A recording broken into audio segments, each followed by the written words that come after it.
Бейиш нуру.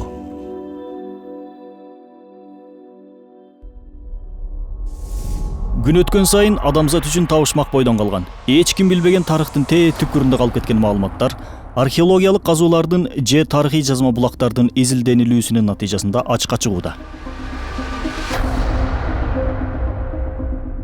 Бирок бул ачылыштар 1400 жыл мурун эле Куранда жазылып калуусу менен көпчүлүктү таң калтырууда. Куран адамзат үчүн кайып бойдон калып кеткен кабарларды бизге так берүүдө.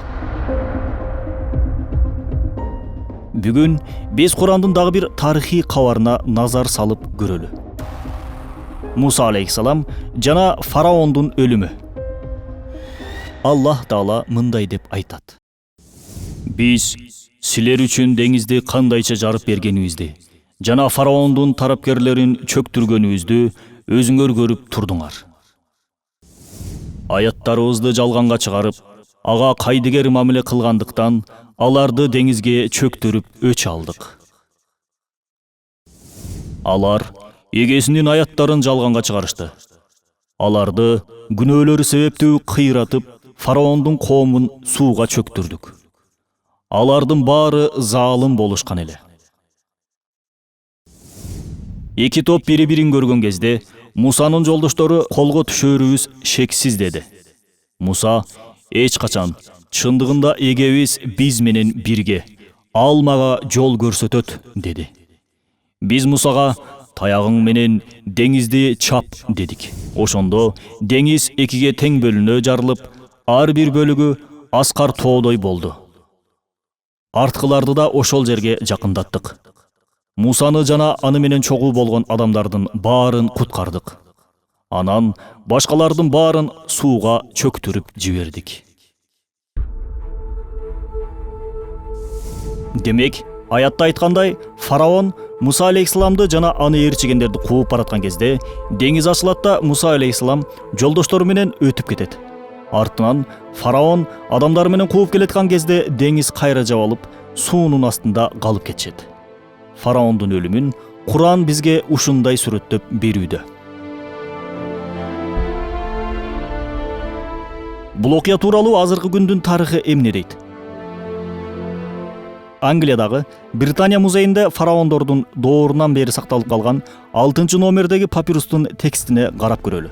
Ал жерде мындай деп жазылган: Сарайдын ак бөлмөсүнүн коргоочусу, китептеринин жетекчиси Аменомониден катчы Пентерхорго. Бул катсага жеткен кезде үтүр чектине чейин окуган кезиңде жүрөгүңдү сыздата турган аянычтуу окуяны, толкунда чөгүү сыяктуу кайгылуу окуяларды үйрөнгөн кезиңде ушундай кыл. Бороон чапкын алдында турган жалбырак сыяктуу жүрөгүңдү эң оор муң кайгыга салып бер. Жоготуубуз оор, зарылчылык аны күтүүсүздөн алып кетти. Суу ичиндеги уйку аянычтуу бир иш кылды. Падышанын өлүмүн, коомдордун кожоюнун, чыгыш менен батыштын башкаруучусунун жок болуусун сүрөттө. Сага жөнөткөн ушул кабарга кайсы окуя тең келе алат?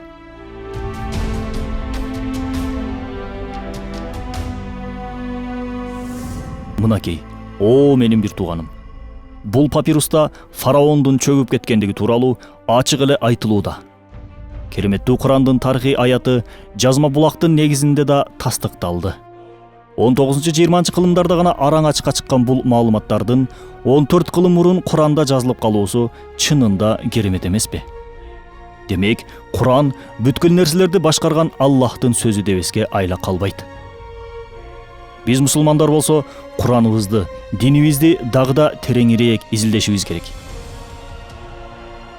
Башка жактан издеген суроолордун, чаралардын жообу албетте Кураныбызда, динибизде бар. Аллах бизди өз динин терең изилдегендерден кылсын. Инстаграмдагы жаңы баракчабызга жазылууну унутпаңыздар.